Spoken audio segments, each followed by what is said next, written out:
മണിയൊക്കെ ആയപ്പോഴത്തേക്ക് അമ്മ എന്നോട് പറഞ്ഞു വേഗം കുളിച്ച് ഒരുങ്ങി നിൽക്കുക ഞാനിപ്പോൾ വരുമെന്ന്. അങ്ങനെ നീ അമ്മ വന്നു. അമ്മേൻ്റെ കൂടെ ഞാൻ അങ്ങ് പോയി കേട്ടോ. വേറെ കൂട്ടമല്ല, അമ്മേൻ്റെ ഹോസ്പിറ്റലിലോട്ടാണേ. 8 മണിക്ക് അവിടെ എത്താൻ പറഞ്ഞിട്ട് ആരും വന്നിട്ടില്ല. ഞാനും അമ്മയും അത്തമ്മനും മാത്രമേ അവിടെ എത്തിയിട്ടുണ്ടായിരുന്നുള്ളൂ കേട്ടോ.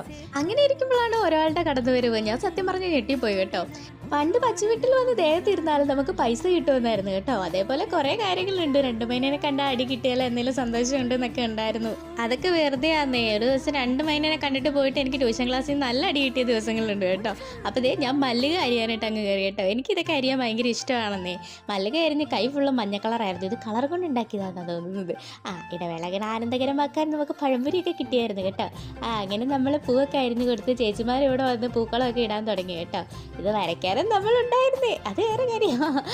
അങ്ങനെ നമ്മൾ പോവാൻ നേരത്ത് കുറച്ച് ഫ്രൂട്ട്സ് ഒക്കെ വാങ്ങിച്ചിട്ടുണ്ടായിരുന്നേ. വീട്ടിലെത്തിയപ്പോൾ 11-12 മണിയൊക്കെ ആവാറായി കേട്ടോ. നമ്മൾ അത്തപ്പൂവിൻ്റെ ഫൈനലൊക്കെ കാണിച്ചിട്ടില്ലല്ലോ.